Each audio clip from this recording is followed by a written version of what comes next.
Bismillahirrahmanirrahim. Assalamualaikum warahmatullahi wabarakatuh. Waalaikumsalam warahmatullahi wabarakatuh. Alhamdulillahilladzi arsala rasulahu bil huda wa dinil haqqi yudhhiruhu 'ala dini kullihi wa kafa billahi shahida wa kafa billahi nasira. Alhamdulillahilladzi khalaqal laila wan nahara khilfatan liman arada yadhakkara aw arada syukura. Alhamdulillahilladzi qala fi kitabil aziz a'udzu billahi minasyaitonir rajim. Innama ya'muru masajidallahi man amana billahi wal yawmil akhir wa aqama sholata wa ata zakah wa lam yakhsha illallah fa asa ulaika yakunu minal muhtadin. Wassalatu wassalamu alaihi wa ala azwaji ummahatil muslimin wa ala alihi tayyibin wa ala ashabil mardiyin wa ala man ittaba'ahum bi ihsanin ila yaumiddin. Wa huwa alladzi qala fi hadithihi man bana lillahi baitan fil ard banallahu lahu man bana lillahi masjidan fil ard banallahu lahu baitan fil jannah wa in kana kama fasikitam au aqalla minhu. Sadaqal ladzi wa sadaqa rasulun nabil karim wa nahnu ala dzalika minal mu'minin.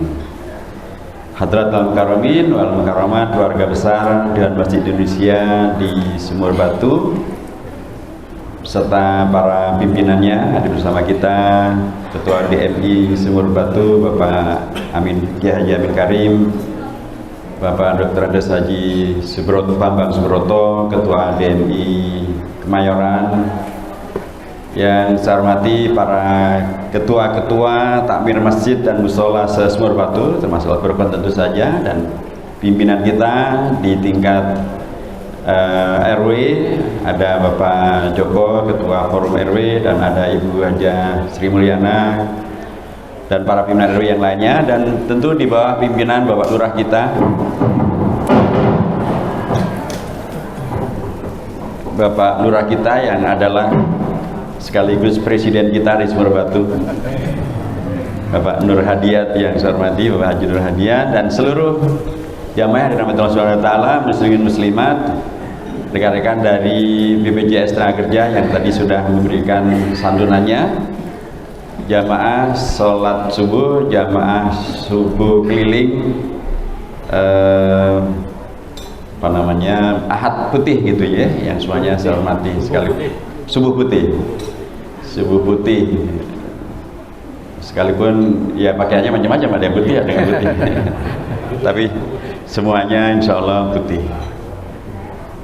Pertama tentu kita semuanya bersyukur pada Allah Subhanahu wa taala, itu pasti, karena sekali lagi kita mendapatkan karunia Allah yang luar biasa. Berlanjutnya kegiatan subuh putih di Masjid Indonesia, silaturahim di antara kita semuanya, dan insya Allah dengan demikian maka kita akan menjadi bagian dari yang menegaskan bahwa kalau sebagian para ulama kita mengingatkan, sebagaimana Rasulullah Allah menegaskan, walakin kunu rabbaniyin bima kuntum tu'allimuna alkitab wa bima kuntum tadrusun. Kita diperintahkan untuk menjadi hamba-hamba Allah yang rabbani, bukan sekedar hamba Allah yang ramadhani. Para ulama mengambil kias gitu ya dari ungkapan Abu Bakar As-Siddiq radhiyallahu anhu ketika beliau mengingatkan Umar bin Khattab radhiyallahu anhu, karena sahabat Umar bin Khattab tidak percaya dan tidak rela kalau Rasulullah dikabarkan meninggal.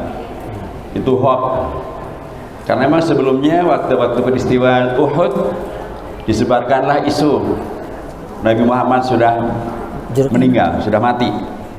Untuk apa? Untuk melemahkan semangat dan semangat juang dari para muslimin, sahabat-sahabat Rasulullah. Dihembuskan informasi Muhammad sudah meninggal, ternyata itu adalah hoax. Maka ketika ada informasi mengatakan Rasulullah meninggal, Umar bin Khattab keluar dari rumahnya membawa pedangnya, dan beliau akan membunuh siapapun yang mengatakan Nabi Muhammad sudah meninggal. Tapi tampillah seorang sahabat Rasulullah yang lain yang tidak hanya gerundel di belakang, tidak hanya omon-omon. Beliau maju ke depan dan mengkoreksi kesalahan Umar bin Khattab. Beliau mengatakan, Abu Bakar Siddiq mengatakan, "Man kana ya'budu Muhammadan fa inna Muhammadan qad mat. Wa man kana ya'budullah fa inna Allaha hayyun la yamut." Siapa yang selama ini hanya menyembah Muhammad sallallahu alaihi wasallam, Muhammad sudah meninggal. Tapi siapa yang selama ini menyembah Allah Subhanahu wa taala, maka Allah tidak pernah pisah dan tidak pernah meninggal. Hayyun la yamut. Allah Maha hidup dan tidak pernah mati. Maka para ulama mengkiaskan dari ini dengan mengatakan, "Man kana ya'budullaha fi Ramadan," atau "Man kana ya'budu Ramadan fa inna Ramadan qad fat. Wa man kana ya'budullaha fa innallaha hayyun la yamut."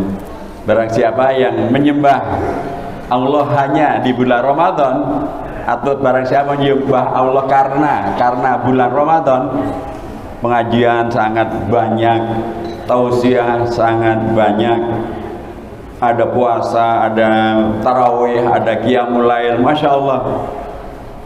Tapi siapapun yang kemudian menyembah Allah hanya karena bulan Ramadan, fa inna Ramadan qad fat. Ramadan sudah lewat. Tetapi mangkana ya'budullah, siapa yang menyembah Allah termasuk di bulan Ramadan, kegiatan yang sangat banyak itu karena Allah Subhanahu wa taala, maka Allah hayyun la yamut. Sehingga dengan demikian maka apakah Ramadan atau bukan Ramadan, tetap saja ibadahnya akan tetap terjaga. Malah dengan adanya bulan Ramadan, dengan kegiatan yang sangat banyak tadi, dia mendapatkan bekal yang sangat banyak. Dan bekal yang sangat banyak itu yang paling utamanya adalah bekal takwa. Wa tazawwadu fa inna khairaz zadi at-taqwa. Dan Ramadan membawa kita kepada la'allakum tattaqun.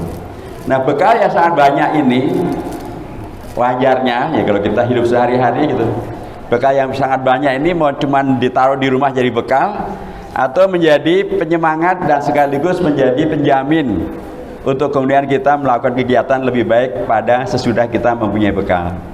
Tentu tidak akan kemudian bekal kita sia-siakan, kita jadikan sebagai penjamin berikutnya kita akan melakukan kegiatan yang lebih baik daripada yang sebelumnya. Dan inilah fitrahnya al-Islam, inilah fitrahnya masjid. Dan kita kemarin dari Ramadan diberikan sebuah karunia yang namanya hari raya. Hari raya Idul Fitri. Idul Fitri itu mempunyai dua makna umum. Pertama, fitri sebagai fitrun, yaitu makan pagi. Idul Fitr artinya kembali makan pagi. Kalau selama bulan Ramadan kita hanya sahur, dan itu bukan makan pagi gitu ya. Sahur kan bukan makan pagi. Tapi kalau ada teman saya juga nggak pernah makan pagi katanya, karena pagi nggak bisa dimakan, makan nasi di waktu pagi. Nah, kalau Idul Fitri artinya ada sarapan. Kalau sarapan saja disyukuri, kembali sarapan saja disyukuri Idul Fitri, apalagi kalau kemudian fitr yang kedua adalah fitri, artinya adalah fitrah, kembali kepada fitrah. Tentu itu harus lebih disyukuri. Mengapa kita lebih mensyukuri fitrah? Karena kita diingatkan kembali untuk berada dalam kondisi tadi yang putih tadi itu. Subuh putih, fitrah itu adalah putih. Kullu mauludin yuladu alal fitrah fa abawahu yuhawidanihi aw yunasiranihi aw yumajjisanihi. Anak Adam, kita semuanya ketika dilahirkan dalam kondisi fitrah. Teori tabula rasanya dalam kondisi putih. Nah, yang akan kemudian mengisi merah, hitam, biru, kuning, termasuk orange gitu ya. Itu nanti adalah faktor berikutnya. Bapak, ibunya, lingkungannya nanti akan memberi warna. Nah, warna itu apakah kemudian semakin mengeluarkan yang putih atau bahkan menghapus yang putih, sangat tergantung dengan siapa yang mengisinya. Nah, kita oleh Allah Subhanahu wa taala dan Rasulnya diberikan sesudah mempunyai bekal yang sangat banyak dengan puasa, dengan qiyamul lail, dengan tarawih, dengan sedekah, dengan infak, dengan zakat, dengan mendapatkan ilmu yang sangat banyak, dengan beragam banyak tausiah itu, kita diingatkan untuk kembali kepada fitrah kita. Dan fitrah kita adalah al-Islam. Fitrah kita sebagai aktivis masjid adalah masjid tidak hanya dihadirkan untuk dibangun, tapi dihadirkan untuk dimakmurkan. Dihadirkan untuk dimakmurkan, dan karenanya tidak dihadirkan untuk dihancurkan, untuk dimakmurkan. Innama ya'mur masajidallahi man amana billahi wal yawmil akhir wa aqama shalah wa ata zakah wa lam yakhsha illallah fa asa ulaika yakunu minal muhtadin. Nah, disinilah bahwa yang saya hormati, kita sangat bersyukur bahwa kita mempunyai Dewan Masjid Indonesia. Kita mempunyai pengurus-pengurusnya yang luar biasa, sangat baik dan sangat bertanggung jawab. Tadi Pak Bambang membuktikan komitmennya tidak hanya omon-omon gitu ya, untuk kemudian memastikan bahwa para seluruh yang terkait dengan kemasjidan, para merbur, para imam dan seterusnya itu mereka dipedulikan, termasuk tadi dikaitkan dengan BPJS. Dan terima kasih BPJS sudah melaksanakan amanahnya. Satu hal yang saya kira menjadi amat sangat dipentingkan untuk bisa diketok tularkan ini, supaya dengan demikian maka pengurusan masjid kita bisa lebih khusyuk, lebih fokus, karena sudah ada yang mikirkan tentang ubur rampenya gitu ya. Nah, kita juga sangat bersyukur bahwa dengan fitrahnya masjid kita diingatkan kembali bahwa Masya Allah kita mempunyai tempat yang demikian amat sangat meneduhkan. Mungkin di kantor kita sibuk dengan kegiatan sehari-hari yang sangat-sangat teknis. Sepanjang waktu demikian. Ada kekeringan spiritual kita. Mungkin di jalanan kita terjebak dengan begitu banyak macet. Tapi dengan masjid, dan apalagi dengan masjid sholat subuh dan subuh gabungan, subuh putih, kita membuktikan bahwa tidak benar kalau Jakarta itu sepenuhnya adalah macet. Kalau kita pergi sholat subuh berjamaah, apa ada macet? Enggak ada macet. Maka barangkali yang selalu mengatakan Jakarta itu macet tidak pernah sholat subuh berjamaah. Jadi kalau ingin menikmati Jakarta yang tidak macet, ayo sholat subuh berjamaah ke masjid dan di antara masjid, dan itu pasti akan menghadirkan bukti bahwa Jakarta begitu aman dan nyaman, tidak ada macetnya. Dan ini satu hal yang semakin dirasakan, apalagi ketika kemarin kita ada pulang kampung gitu ya. Ketika pulang kampung itu Idul Fitri, termasuk tempat saya di Prambanan, warga malah ngeluh, warga Prambanan sana pada mengeluh karena malah macet di mana-mana. Sementara Jakarta malah kosong melompong. Jadi bersyukurlah warga Jakarta. Termasuk ketika kemudian sekarang ada WFH, work from home, dan itu ada setiap hari Jumat, itu problem lagi, karena dikhawatirkan bukannya work from home, tapi home-nya itu ada di mana-mana gitu ya. Home-nya ada di Jawa, home-nya ada di Sumatera, home-nya ada di mana-mana. Lagi-lagi Jakarta akan, tapi yang dikhawatirkan terkait dengan work from home hari Jumat adalah kalau masjid-masjid kantor menjadi tutup, masjid-masjid sekolah menjadi tutup, masjid-masjid yang selama ini karena memang kita masuk kerja di hari Jumat, kemudian ada sholat Jumat, kemudian sholat Jumatnya tidak terselenggara. Tentu ini menjadi perhatian kita semuanya. Dan bila pun kemudian terjadilah Jumatan itu ada di rumah masing-masing, tentu karenanya menjadi penting bagian daripada memakmurkan masjid kita di mana kita berada. Sekalipun kalau yang namanya sholat Jumat, ya alhamdulillah masjid semuanya pasti makmur gitu ya.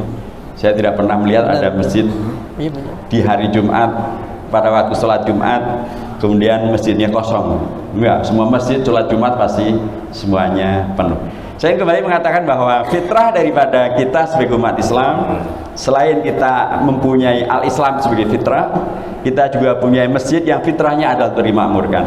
Di titik dua ini saya akan mencoba membahasnya. Pertama, kalau dikaitkan dengan keislaman, Bapak Ibu saya hormati, al-Islam, agama yang kita yakini kebenarannya ini, dan alhamdulillah sudah menjadi agama yang paling cepat pertumbuhannya. Bahkan ketika terjadi banyak fitnah, justru agama Islam berkembang dengan luar biasa.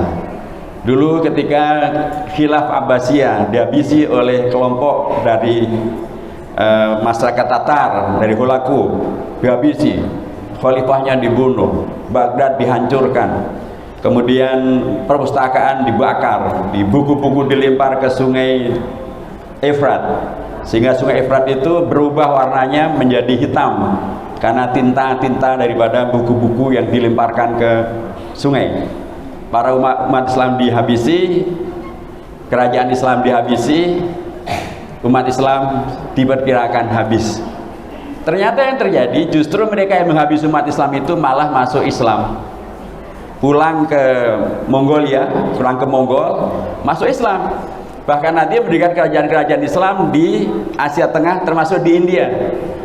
Berdirinya Taj Mahal itu bagian dari kerajaan Mongolia India, Mongolia India. Berkah dari justru mereka menghabisi umat Islam yang ada di Baghdad. Islam malah menyebar kemana-mana. Ketika Khilafah Umayyah dihabisi, ternyata tidak habis dengan hanya berdirinya Khilafah Abbasiyah. Islam malah menyebar luar biasa di Andalusia, di Eropa. Muncullah Khilafah Islamiyah di Andalusia, dan itu menjadi salah satu pintu besar hadirnya peradaban revolusi industri di Eropa. Ketika terjadi peristiwa 11 September tahun 2001, fitnah demikian luar biasa terhadap umat Islam, dan diperkirakan habislah umat Islam. Yang terjadi justru sekarang nggak nyampe 20, apalagi tidak sampai 30 tahun di Amerika Serikat yang diperkirakan umat Islam habis. Ternyata di Amerika Serikat sekarang ini banyak sekali wali kota yang beragama Islam yang menang melalui pemilihan umum. Banyak sekali anggota Senat, anggota DPR, anggota MPR yang dari komunitas umat Islam. Dan bahkan kemarin dalam pemilihan wali kota di New York, yang menang adalah justru yang dikenal sebagai pembela Gaza, pembela Palestina, anti Israel, anti Donald Trump. Justru dia yang menjadi yang menang. Dan bahkan sekarang ini salah satu kampanye yang paling efektif di Amerika Serikat kalau mau menang adalah menegaskan bahwa dirinya tidak mendapatkan bantuan dari Israel, dirinya anti bantuan dari Yahudi, Zionis, dirinya membela Gaza, membela Palestina. Itu yang malah justru yang menjadi menang. Dan itu yang disampaikan oleh Donald Trump. Dia mengatakan bahwa saya menemukan dua fase kehidupan. Fase pertama, saya menemukan di mana masyarakat kalau mengatakan pro Palestina habis masa jabatannya, masa depan politiknya. Di mana kalau dia anti Israel habis masa depan politiknya. Sekarang saya bertemu yang terbalik. Siapa yang kemudian mengatakan anti Israel justru masa depan politiknya bagus. Siapa yang mengatakan pro Palestina, pro Gaza, masa depan politiknya sangat bagus. Subhanallah. Itulah fitrahnya Al-Islam. Tadi terkait dengan Gaza juga demikian. Sekarang ini di Eropa, di Amerika, termasuk di Australia, agama yang paling banyak penyebarannya adalah justru Al-Islam. Setelah peristiwa di Gaza, hari-hari ini sedang terjadi perdamaian di Islamabad. Yang menarik adalah yang mendamaikan adalah Pakistan, yang adalah Sunni. Pakistan ini dia mengatakan kalau selama ini Sunni disebut sebagai teroris, faktanya justru kita korban terorisme. Di Amerika korban terorisme, perang dunia pertama, kedua korban terorisme, kita semuanya korban terorisme. Tetapi yang menyelamatkan dunia dari kemungkinan terjadinya perang dunia ketiga justru adalah Pakistan yang adalah Sunni. Dan kita semuanya adalah Sunni. Jadi saya mengatakan bahwa kita mendoakan mudah-mudahan perjanjian damai itu betul-betul terlaksana, perang dunia ketiga tidak terjadi. So kalau ini terjadi berkepanjangan memang ruwet. Ya tadi masjid-masjid kantor saja terancam tidak makmur karena terjadinya work from home, bukan? Terjadinya work from home ini kan akibat dari adanya perang itu. Akibat dari perang itu kemudian terjadi penghematan macam-macam, sehingga kemudian diputuskan untuk satu hari Jumat itu tidak kerja di kantor, supaya mengurangi listrik di kantor, mengurangi bensin, mengurangi segala macam. Kalau tidak terjadi perdamaian, perang berlanjut, masjid kantor akan semakin lama tutup, semakin lama tidak diisi, tentu akan menjadi musibah. Termasuk juga bila perang ini berlanjut, banyak orang mengkhawatirkan ini jemaah haji bisa berangkat atau tidak. Kalau kami di Komisi 8 menegaskan harus tetap berangkat. Justru Indonesia harus menjadikan haji sebagai diplomasi damai dan perdamaian. Indonesia bisa menyampaikan kepada pihak yang berperang sekarang ini, bisa menyampaikan kepada Amerika, bisa menyampaikan kepada Iran, berhentilah perang, minimal sampai selesainya musim haji. Kan jemaah haji dari Iran juga banyak, jemaah haji dari Amerika juga banyak, jadi berhentilah perang. Nah, kita berharap sekali lagi Al-Islam yang kita yakini kebenarannya ini adalah agama yang menghadirkan solusi, bukan agama yang mengobarkan konflik, mengobarkan permusuhan, mengobarkan ketidakamanan, ketidaknyamanan. Kita Ahlus Sunnah wal Jamaah ini namanya Ahlus Sunnah, mengikuti Rasulullah. Rasulullah pasti orientasinya adalah Bama arsalnaka illa rahmatan lil alamin. Rasulullah pasti orientasinya adalah menghadirkan Islam. Rasulullah orientasinya menghadirkan dalam konteks keislaman, menghadirkan umat Islam yang wasato, yang moderat. Nah, dalam konteks yang dikaitkan dengan masjid, tadi saya sampaikan dalam Islam kita mengajarkan tentang kehidupan yang membawa kepada keberkahan, kehidupan yang membawa kepada keaktifan, aktif menghadirkan kemaslahatan. Dan kemaslahatan itu bila dikaitkan dengan masjid, maka Masya Allah kemaslahatan yang paripurna. Karena Alhamdulillah kalau problema masyarakat kita terkait dengan tawuran, anak-anak pada tawuran, pernahkah kita mendengar remaja masjid tawuran? Nggak ada. Jadi membawa ke masjid itu menghilangkan problema yang akut dengan masyarakat, tawuran, narkoba, judi online, game online, kekerasan rumah tangga, semua permasalahan yang ada di luar masjid itu, ketika kemudian dibawa jamaahnya, individunya dibawa ke masjid, dia mempunyai kesempatan untuk menghadirkan islah, menghadirkan solusi. Karena ketika dia di masjid, dia berada dalam jeda untuk melakukan tafakur, melakukan perenungan, melakukan peribadatan. Dan dengan beribadah itu dia akan bertemu dengan begitu banyak solusi.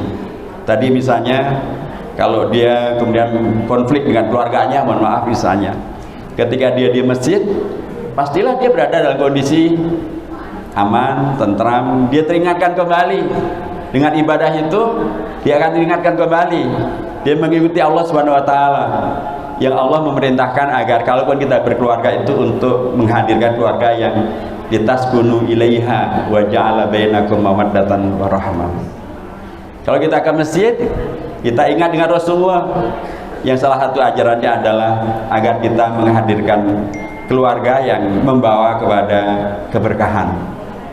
Kalau permasalahannya tentang narkoba, ya di masjid di mana ada kemudian komunitas narkoba dalam masjid.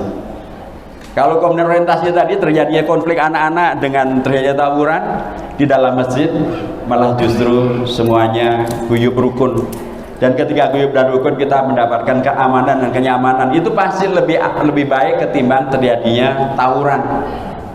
Ketika kita ke masjid dan kemudian kita mendapatkan problema terkait dengan judi online misalnya, atau game online misalnya, kita masuk ke masjid dan kita mendapatkan suasana yang jauh lebih nyaman, dan jauh lebih tentram, jauh lebih membahayakan, jauh lebih membanggakan, membahagiakan ketimbang kita resah dan gelisah akibat judi online maupun juga game online.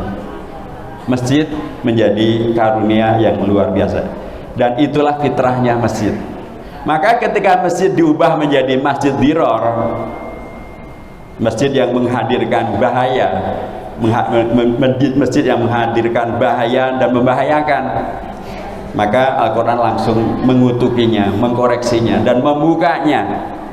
Dan itu suatu peristiwa untuk mengingatkan bahwa masjid memang bukan untuk menghadirkan yang diror, menghadirkan yang membahayakan, apalagi membahayakan umat.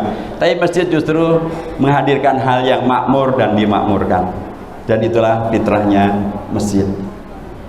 Tapi hari-hari ini kita juga komunitas masjid layak untuk sangat prihatin. Benar kemarin Masjid Al-Aqsa mulai dibuka untuk sholat Jumat. Benar kemarin hari Kamis sudah mulai dibuka untuk sholat subuh. Alhamdulillah. Tapi ada yang sangat menyedihkan. Karena dengan dua peristiwa itu Israel ingin menegaskan, kamilah yang menguasai Masjidil Aqsa, kami yang bisa menutup, kami yang bisa membuka, bukan Anda. Dan karenanya kalau kemudian berikutnya kami melakukan apapun, Anda juga tidak bisa apa-apa. Nah, ini yang harus menjadi kepedulian dan keperhatian. Saya sudah berkali-kali menyampaikan tentang pentingnya segera negara-negara Islam, OKI, dan terutama yang paling berkewajiban adalah Kementerian Wakaf dan Kementerian Keislaman di Jordania, karena mandatnya adalah kepada Wizarah Syu'un Al-Awqaf, Wizaratul Awqaf wa Syu'un Al-Islamiyah di Jordan, agar betul-betul melaksanakan kewajibannya menyelamatkan Masjid Al-Aqsa. Tapi alih-alih menyelamatkan, malah yang akan demo malah dilarang. Ini tentu musibah. Jadi kita berharap agar mudah-mudahan kita tidak berhenti hanya dengan membiarkan terjadinya dibukanya kembali Masjid Al-Aqsa, sekalipun itu adalah baik. Tapi mestinya Masjid Al-Aqsa dibuka atau ditutup adalah karena kedaulatan umat Islam terhadap Masjid Al-Aqsa.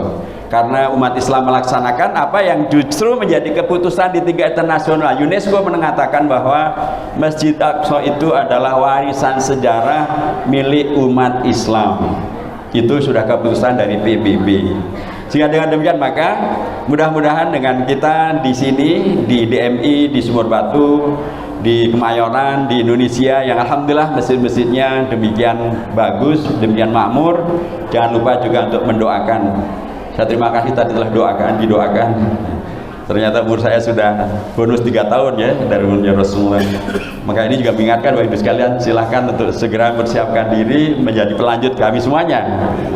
Kita sudah melampaui 3 tahun. Tapi doakan terutama adalah Masjid Al-Aqsa dan masjid yang lain. Tadi imam kita jazakallahu khair membacakan dukun nazilah untuk kemenangan saudara-saudara kita di Palestina.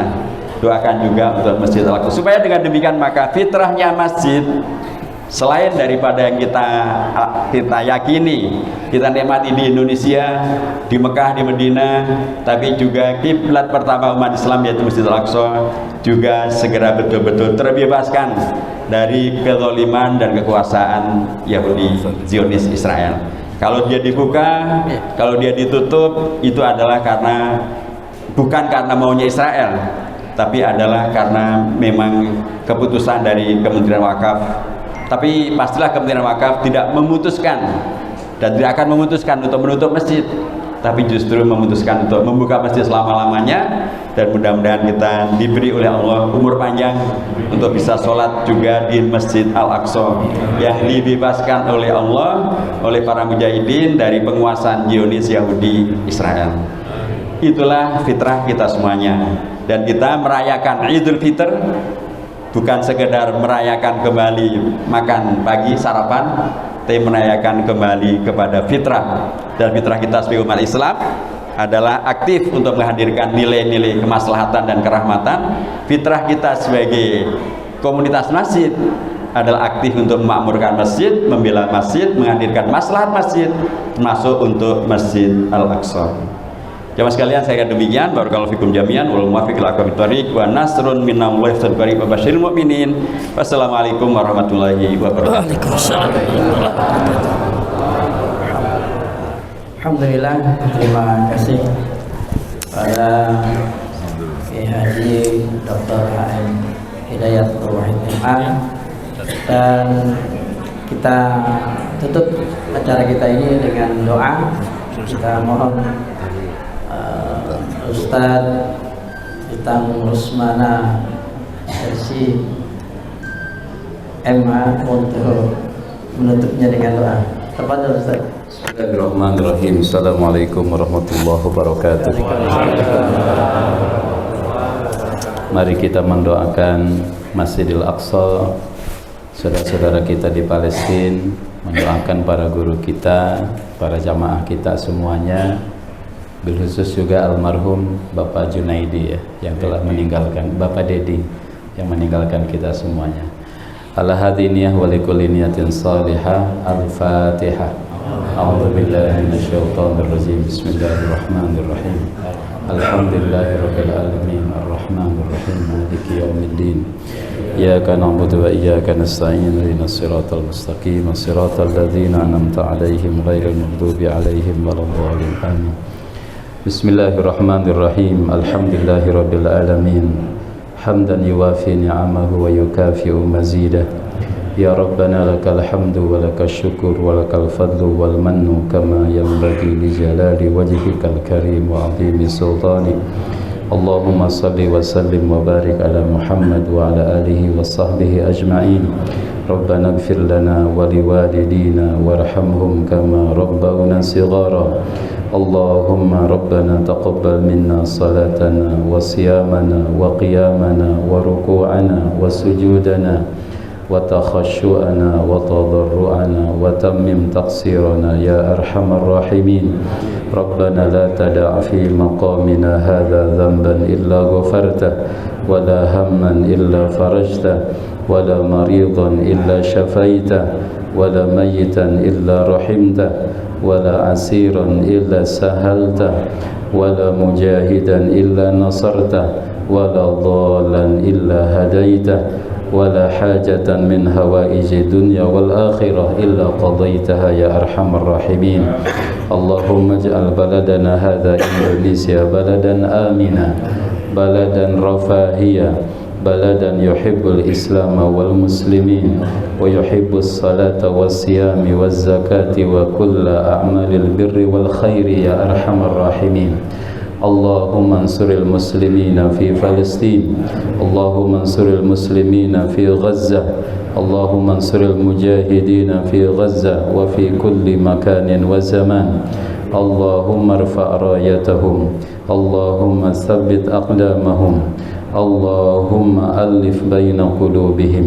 اللهم حرر المسجد الأقصى المبارك إلى رحاب المسلمين وارزقنا الصلاة فيه قبل الممات يا أرحم الراحمين. اللهم عليك بالصهاينة المعتدين واليهود الظالمين ومن عاونهم وساندهم. اللهم شتت شملهم ومزق جمعهم ودمر ديارهم إنك على كل شيء قدير. اللهم ارفع عنا البلاء والوباء والغلاء والفحشاء والمنكر خاصة من إندونيسيا وسائر بلدان المسلمين عامة. اللهم ربنا آتنا في الدنيا حسنة وفي الآخرة حسنة وقنا عذاب النار. سبحان ربك رب العزة عما يصفون والسلام على المرسلين والحمد لله رب العالمين.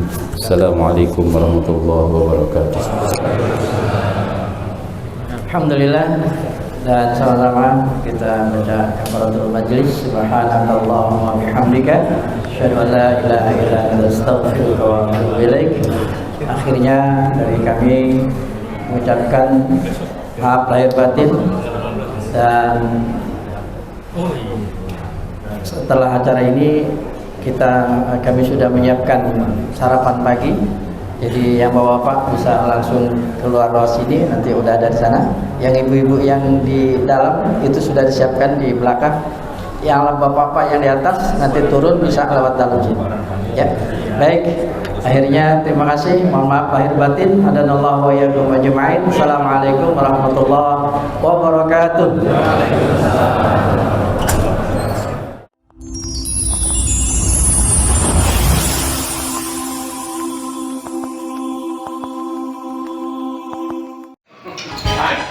Di sini nggak tenang. Ibu Pak. Kalau baca mana? Kalau orang Sabtu Minggu hadir lah. Atau Pak RWP saya tidak mana ada orang kalau layani serem itu juga nggak lagi. Setiap kantor masih ada yang weekend. Iya. kalau Rabu itu Jakarta Pak Gubernur sudah nolak.